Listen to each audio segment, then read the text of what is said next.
D'abord, notre débat du jour. On va s'intéresser aujourd'hui à la liberté de parole des ministres, à leur autonomie d'action aussi. Est-ce qu'un ministre, ça obéit au doigt à l'œil à son président de parti? Est-ce qu'au contraire, ça peut prendre ses distances? Est-ce que ça peut étaler des désaccords sur la place publique? On va parler de tout ça avec deux anciens ministres du gouvernement bruxellois. Avec nous, il y aura donc Didier Gauzuin, ministre de l'Environnement de 91 à 2004, ministre de l'Emploi de 2014 à 2019, et depuis ce mois de janvier, qui est également à la tête d'un mouvement de réflexion qui s'appelle D21. Et puis on sera également avec Guy Van Engel, qui a été lui ministre bruxellois du budget de 2004 à 2009, de 2011 à 2019, et dans l'intervalle, également ministre au gouvernement fédéral et vice-premier ministre, s'il vous plaît, entre 2009 et 2011. J'espère que je ne me suis pas trompé. Et si j'ai bien compté à vous deux, vous avez été ministre pendant 30 ans. C'est du lourd sur ce plateau. On va essayer d'être à la hauteur. On va commencer... pas par Bruxelles, si vous voulez bien, mais par la Wallonie, avec la démission de Jean-Luc Cruc et une petite phrase. C'était lundi matin à Namur. Mes convictions ne sont plus en pleine adéquation avec la ligne de mon parti, a déclaré le ministre wallon. J'ai toujours eu des opinions à la marge du parti. Mes convictions sont libérales, a-t-il poursuivi. Alors je peux négocier, concéder, crier, bloquer, avancer, mais en aucune manière me diluer. Voilà, ça c'est ce qu'a dit Jean-Luc Cruc. Didier Gauzuin, on va commencer avec vous si vous voulez bien. Est-ce que c'est une surprise, cette démission de Jean-Luc Cruc? Et ce qu'il exprime très pudiquement, est-ce que c'est en réalité un divorce avec sa formation politique? Et dans ces cas-là, il vaut mieux se séparer à l'amiable? Bon, je ne sais pas si c'est un divorce avec sa formation politique, puisqu'il hérite quand même un mandat intéressant à la Cour constitutionnelle du MR. Mais il est incontestable qu'il y a eu un désaveu du ministre dans son action ministérielle, approuvé par tout le gouvernement wallon et par les autres ministres MR, un désaveu du président du MR. Et ce qui est exact, c'est que les présidents ont ce pouvoir de désigner des ministres. Et si le ministre présenté est porté par une formation a le sentiment de ne plus être en phase avec son parti, il est légitime qu'il se retire. Donc je trouve qu'à cet égard-là, les choses ont été correctement faites et c'était attendu. Ça veut dire qu'on tient son autorité de sa désignation par le président de parti et qu'on doit lui remettre son mandat le cas échéant. C'est comme ça que vous voyez les choses? Je le crois. Je crois on représente le parti. Si on n'est plus en accord ou si le parti n'est plus en accord avec vous, vous devez en tirer des conséquences. Vous savez, moi, dans ma carrière, à un moment donné, j'ai porté le projet de la courtoisie linguistique et c'est un secret pour personne qu'il y avait des éléments dans mon parti qui n'appuyaient pas ces décisions. À ce moment-là, j'ai mis mon poids en la balance. Si on n'était pas d'accord, je devais m'incliner. Il se fait que finalement, j'ai emporté la mise et je m'en réjouis. Je pense que Bruxelles s'en réjouit d'ailleurs aussi. Ce qui est problématique dans cette affaire, ce n'est pas la démission ou la désignation d'un autre et un nouveau ministre. Ce qui est problématique, c'est une intervention d'un président de parti qui délégitimise des ministres officiellement, qui délégitimise un gouvernement. Ça n'a été le cas de Boucher, mais c'était le cas de Magnette avec la vaccination obligatoire. C'était le cas de la coprésidente d'Écolo qui est intervenue dans un dossier STIP alors que c'est un dossier du gouvernement. C'était le cas de M. Laoueche qui a désavoué M. Vervoort dans la problématique des taxis. Et ça, c'est le véritable problème. C'est qu'aujourd'hui, les présidents, et c'est très francophone, hormis pour Bart de Wever, mais c'est devenu une habitude que les présidents de parti décrédibilisent les gouvernements et les ministres. Or, seuls les gouvernements et les ministres ont une légitimité démocratique et il ne me paraît pas correct d'intervenir et de faire finalement jouer un rôle de marionnette aux ministres ou au Premier ministre ou au ministre-président. Alors, on va donner la parole à Guy Van Engel. Guy Van Engel, est-ce qu'on peut être en désaccord avec son président de parti? Est-ce que vous, quand vous avez été ministre, ça vous est arrivé? Et je pousse un petit peu plus loin la réflexion de Didier Gauzuin. Une fois qu'on est ministre, on représente toujours son parti ou on représente l'intérêt général? On est au service de tous les citoyens et pas forcément au service de son parti?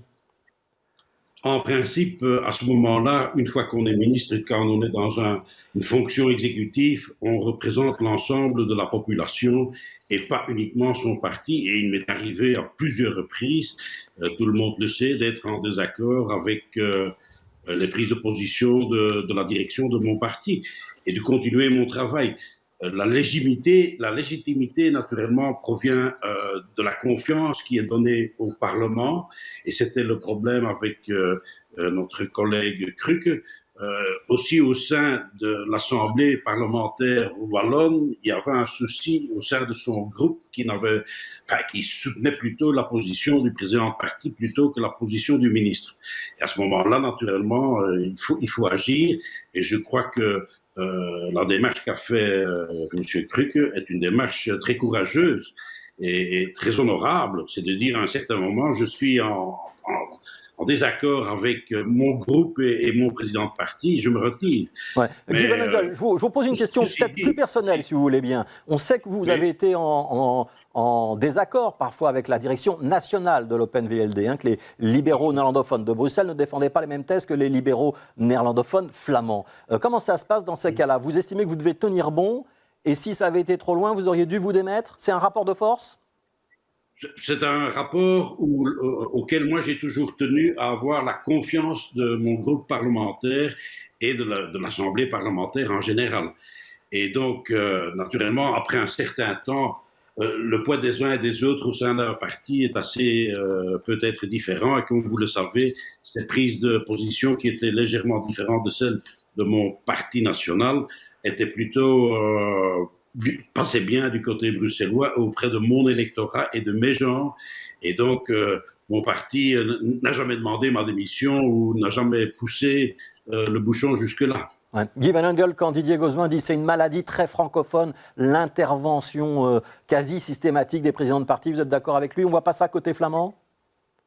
Si, ça se voit aussi du côté flamand, mais c'est moins public. Ouais, c'est plus subtil. Je crois que c'est plus subtil, mais il faut de toute façon laisser aux mandataires exécutifs, les ministres, il faut leur laisser des marges de manœuvre suffisamment grandes pour qu'au sein d'une coalition, un gouvernement, par rapport à la majorité parlementaire, puisse fonctionner normalement. Et donc, ce sont des initiatives de direction de parti qu'il faut absolument éviter, c'est d'intervenir dans le fonctionnement des gouvernements d'une façon aussi directe. Ouais. Didier Gozman, il y a une phrase très célèbre de Jean-Pierre Chevènement, qui est un ministre, notamment de François Mitterrand, qui dit « Un ministre, ça ferme sa gueule ou ça démissionne ». Est-ce que quand on est ministre, on peut exprimer des désaccords vis-à-vis de son parti, on vient d'en parler, mais vis-à-vis de son gouvernement, d'autres collègues du gouvernement, vis-à-vis du chef de gouvernement, un ministre-président, un Premier-ministre? Est-ce qu'on a le droit de le critiquer ou pas? C'est certain qu'on n'est pas nécessairement d'accord avec tout le monde. La question, c'est comment on exprime ce désaccord. Le problème aujourd'hui, c'est que avant même d'entamer le dialogue, il y en a qui se répandent dans les médias et qui créent évidemment des tensions qui n'amènent jamais des bonnes solutions et qui amènent toujours des mauvais compromis. Ça, c'est le problème, je dirais, de ce qu'on ne respecte pas les lieux de dialogue. Un ministre peut être en désaccord avec son parti, il va donc dans son parti défendre sa position. Si, comme je l'ai dit, il est totalement désavoué, et si c'est suffisamment important et qu'il y a une démission qui est mise sur la table, le ministre doit en tirer les conséquences. Mais de là à, chaque fois qu'on a un désaccord, aller pleurnicher dans les médias, ça délégitimise une fois encore la fonction politique. Vous savez, ce qui m'interpelle mais ça, c'est le cas quand on est en désaccord avec son parti. Quand on est en désaccord avec les autres partis, les autres ministres du gouvernement de la coalition. C'est exactement la même chose. Écoutez, j'ai participé à 5 gouvernements, 20 ans ministre, et sous le précédent gouvernement, et nous n'étions pas les mêmes formations, il y a eu des désaccords, mais en tout état de cause, je ne me suis jamais permis, et mon ami Guy d'ailleurs non plus, ne s'est permis d'aller se répandre dans les médias. On règle ces problèmes entre soi. Si on n'en est pas capable, ça devient un problème politique qui peut être tranché éventuellement par le Parlement. Mais utiliser les réseaux sociaux et les médias systématiquement pour aller se défouler sur ses collègues ou sur un ministre-président, eh bien, ça donne une impression désastreuse du fonctionnement de nos institutions, et la démocratie n'a pas besoin de ça. Ouais. Guy Van Engel, est-ce qu'il n'y a pas eu un petit peu de chaud autour de cette question-là ces derniers mois en région bruxelloise? Alors, vous êtes à l'aise, vous avez tous les deux quitté le gouvernement. C'est une nouvelle génération qui a pris votre place. Est-ce que la nouvelle génération qui travaille davantage sur la place publique, sur les réseaux sociaux, dans la presse, elle commet une erreur? Je crois que oui. Je crois qu'on ne prend plus le temps de prendre des positions réfléchies et qu'on est trop comment vais-je dire, poussé par ces réseaux sociaux et ainsi de suite pour prendre toujours des décisions ou des prises de position à la va-vite et que ça ne détériore le climat politique et détériore l'image du politique en général. Ouais. Est-ce que ce n'est pas quand même un aveu de transparence, hein? On se souvient de Jean-Luc Dehaene ou des premiers ministres précédents qui ne voulaient pas qu'il y ait de débat sur la place publique, hein. C'était Guencom Mantard. Le fait qu'il y ait des nuances qui puissent s'exprimer, qu'on puisse savoir que les socialistes, les libéraux, les écologistes ne pensent pas la même chose, ce n'est pas bon pour la démocratie malgré tout? Et bon pour la démocratie, c'est que des décisions soient prises. Et donc, tous ces commentaires qui sont donnés évitent parfois, souvent, la plupart des cas d'ailleurs, que de bonnes décisions soient prises. Et ce qu'on peut dire sur la personne de Jean-Luc Dehaene, c'est qu'il disait souvent rien de commentaire, pas de commentaires, mais il prenait des décisions et il gérait les affaires. Et donc, on doit en revenir à une gestion saine, et cette gestion saine se fait en ne pas se chamaillant en permanence sur les réseaux sociaux, mais en prenant des décisions collectives au sein des exécutifs, au sein des gouvernements. Ouais. Dernière question pour vous, Didier Gauzouin. Est-ce que ça veut dire donc que s'il y a eu beaucoup de débats sur la place publique ces derniers mois, qu'en réalité l'entente politique est difficile dans la majorité bruxelloise actuelle, par exemple? Ben, oui, elle est difficile parce qu'il y a en permanence des interférences en dehors du gouvernement. J'estime que les dossiers du gouvernement doivent être traités à l'intérieur du gouvernement.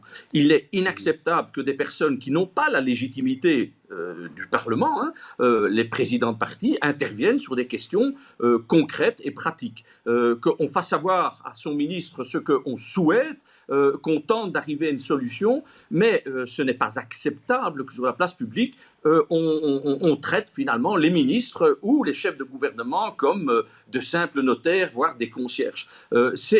Soyons clairs, hein, ceux qui sont porteurs de la légitimité, et les seuls, c'est les gouvernements et ce sont les ministres. Casser cette relation-là, c'est mettre en danger la démocratie. Et aujourd'hui, un certain nombre, voire tous les présidents, ou presque tous les présidents de partis francophones, en tout cas Ebardo Wever le fait aussi souvent, il a déshabillé monsieur Jambon, eh bien écoutez, ça n'aide pas aux citoyens à comprendre les institutions et le fonctionnement démocratique, et ça n'est pas heureux.